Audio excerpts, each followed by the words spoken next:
All right, today we're going to demonstrate how to take a simple two-node shared storage cluster and add a third node in a different data center, or if you're in the cloud, maybe a different region.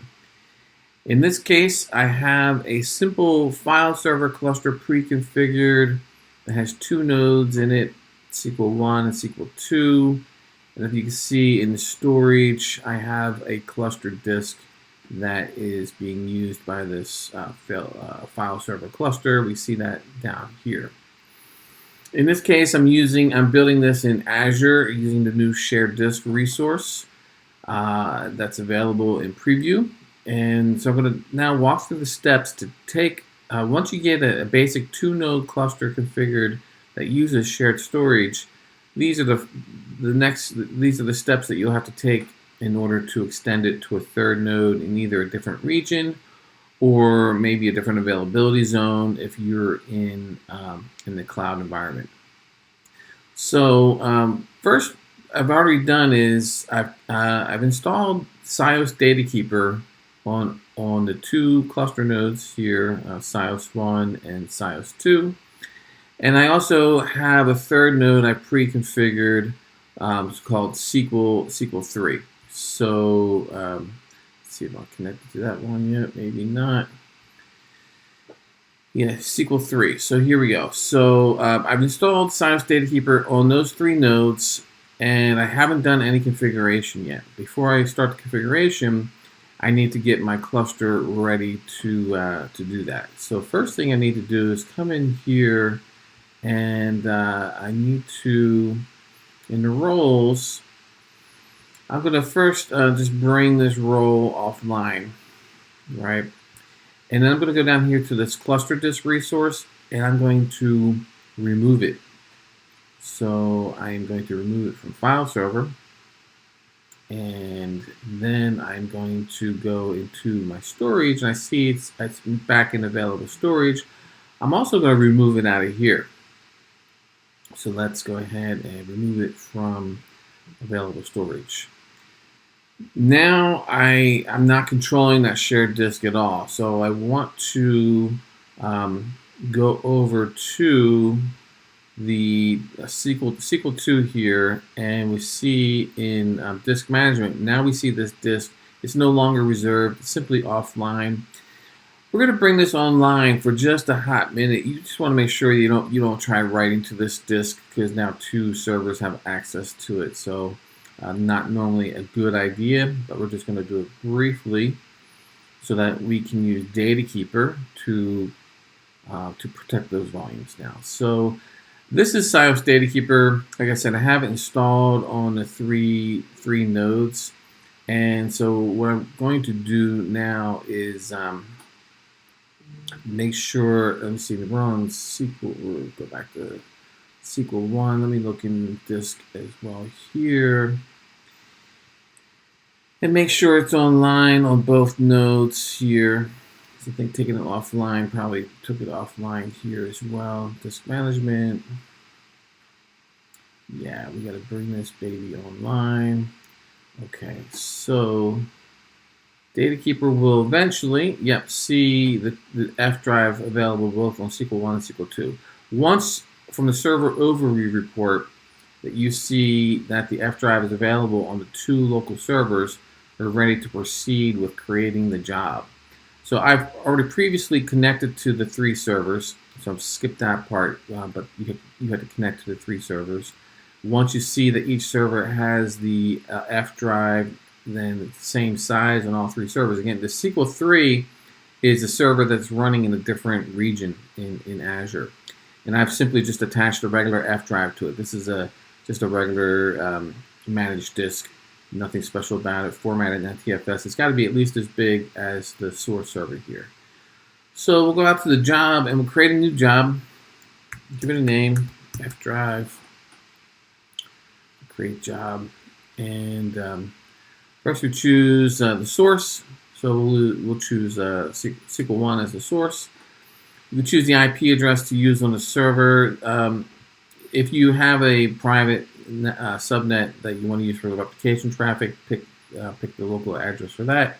In Azure, we typically just have a single subnet on all the servers, so we'll just stick with the local address.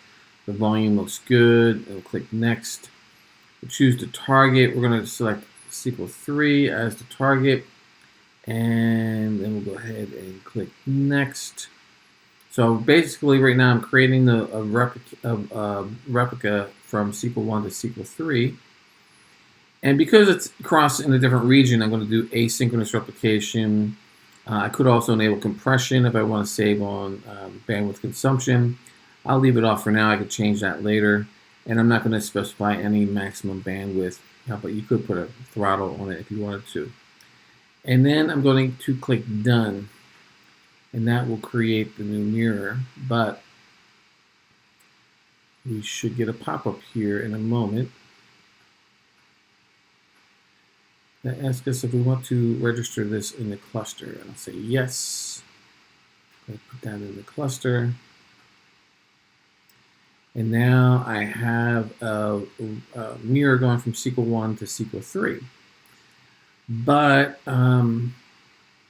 what about SQL 2? SQL 2 could become the source at any given time. And so I need to add SQL 2 as a potential shared volume here. So I'm going to go over here to click on this Manage Shared Volumes. And I'm going to choose SQL 2 as another possible server that could share that volume. And the IP address looks good. So I'll click Next and click Done.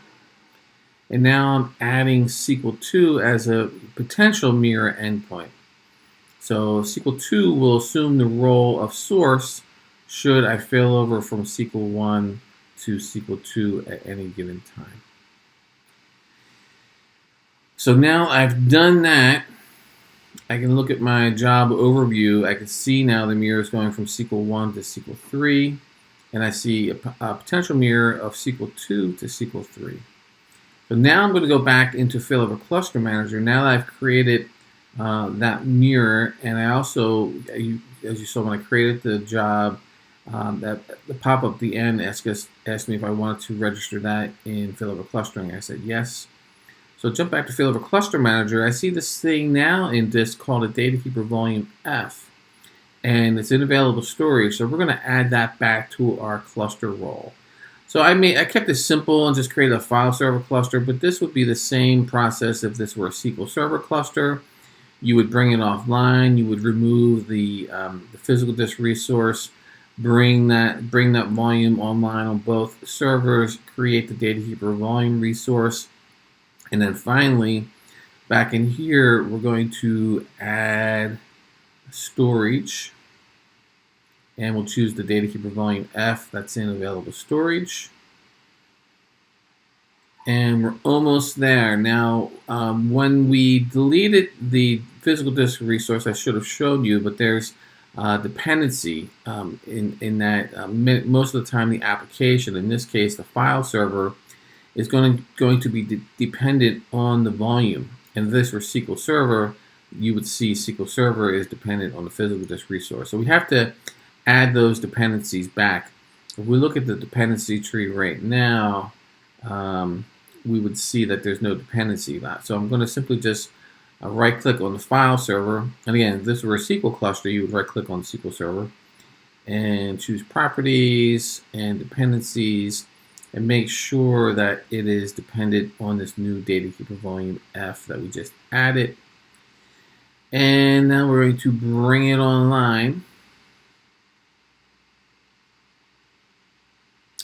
So now everything's up and running on SQL 1, and we are replicating data from SQL 1 to SQL 3. So again, it's the F drive. So if I'm over here in the F drive, I can create new folders, running on SQL 1, of course, and then just some demonstrations here.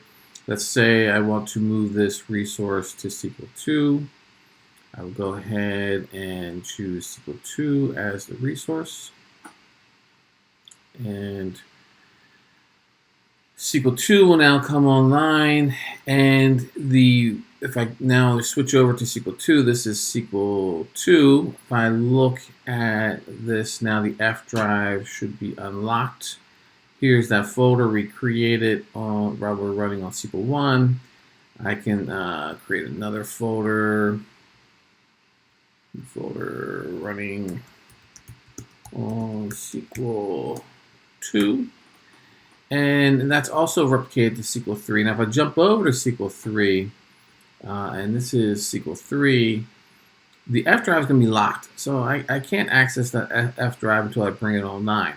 But we didn't add the SQL 3 as a node in the cluster yet, so we still need to do that. In the case of a file server, it's pretty simple to do. You simply, in Failover Cluster Manager, right-click on Node, say Add Node, and choose SQL 3. Of course, I already have Failover Clustering feature and File Server feature enabled on SQL 3. I did that prior, so that's definitely a requirement. And so we'll add SQL 3 as cluster node. And I'm going to skip the validation for now, but you obviously should validate your cluster, make sure there's no issues. Now, SQL 3 doesn't have shared disk, so we're going to uncheck this box to add eligible storage to the cluster. We don't want to create any physical disk resources accidentally. So we will go ahead, and that's pretty important because it'll kind of mess things up if a physical disk resource is accidentally recreated. So make sure you uncheck that box there. And now we're adding SQL 3 to the existing cluster. So this is the same. Now this is the last step that we need to take for the file server cluster to work in this 3-node configuration. If this were a SQL Server cluster, I would go through this process, and after this process finished, I would also have to run the SQL Server setup on SQL 3 to and say add a node to existing cluster. Now that's only possible with SQL Server Enterprise Edition because SQL Server Standard Edition is a 2-node only. It has a limit of just 2 nodes. However, you could simply still replicate to the 3rd node. If you're using SQL Server Standard, you can still add the 3rd node, and on that 3rd node, you would just run a standalone instance of SQL. And in the event of a disaster, you could simply mount the replicated databases from that standalone instance of SQL. All right, so we added the 3rd node, SQL 3, to the cluster. However, that node is in a different subnet, so we've effectively just created what's called a multi-subnet cluster. So we need to take one more step if your 3rd node resides in a different subnet, and that is to add another IP address to the cluster resource here. So under File Server, we have an IP address for 10.0.2.101. Well, we need to add another address that can be used in the subnet where SQL 3 lives. So if we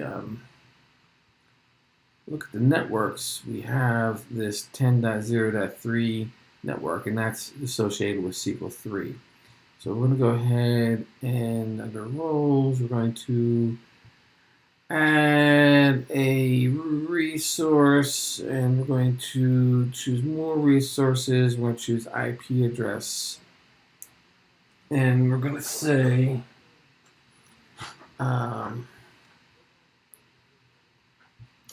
let's see, here's the address is not configured. We're going to go ahead and make it 10.0.3 we said, and then we'll give it the 101 address associated with this network. Subnet mask is good. Hit apply.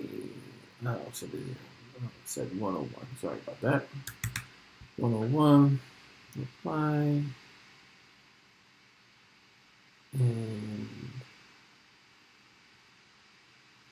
Okay. Now, the last step is we need to create an OR dependency. You see how this resource sits out here by itself?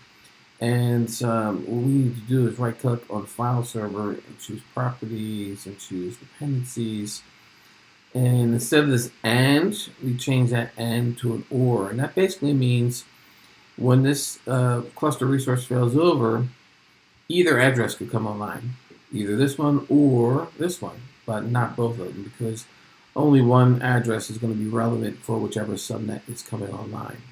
Now, what I'm not addressing here, which is specific to Azure, and we'll cover this at a different time, Azure also requires a few more steps for client redirection, including creating a load balancer and running a script on the cluster to update the IP address to listen for a health probe, and also sets the subnet mask to a /32 address.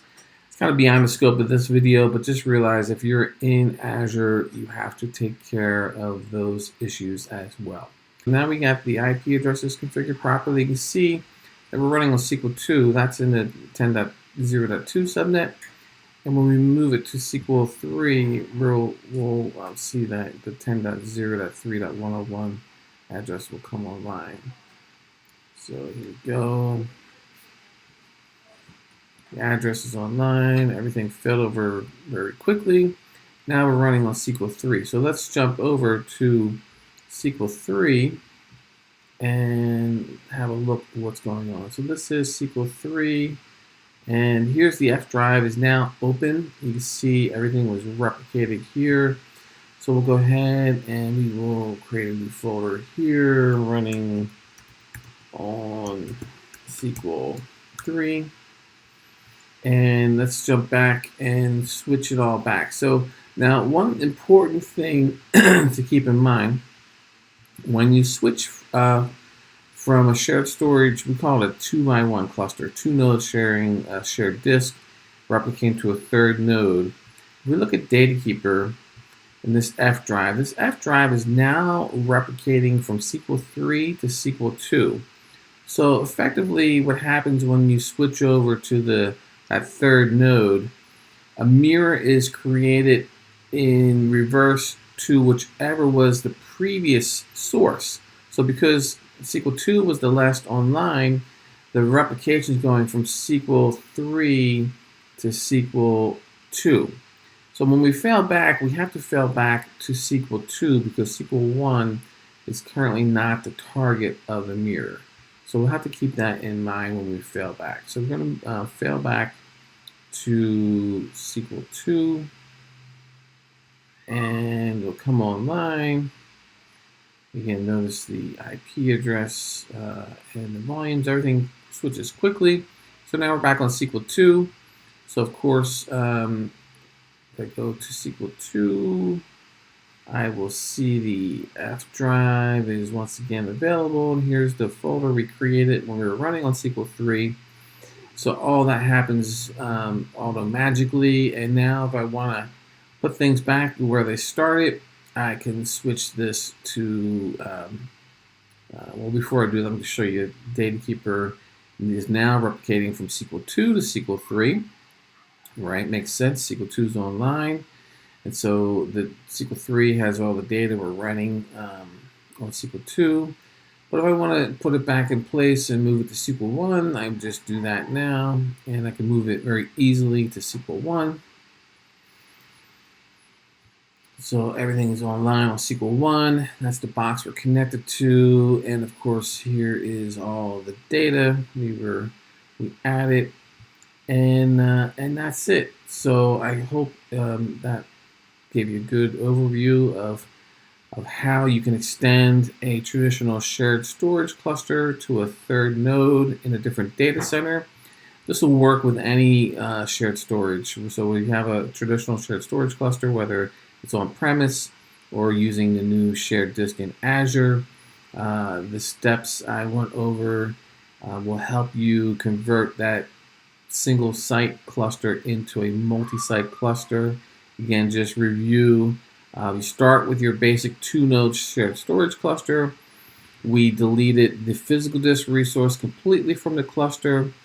We brought that shared volume online on the 2 local nodes, and we added the third node into the cluster, and then we installed DataKeeper on that third node, and then finally we create the job, which would create the mirror from node A to node C. Then we add a shared node B, and then finally put everything back together in the field of a cluster manager. We add the DataKeeper volume resource into the clustered resources and recreate the dependencies, and now we have a multi-site cluster.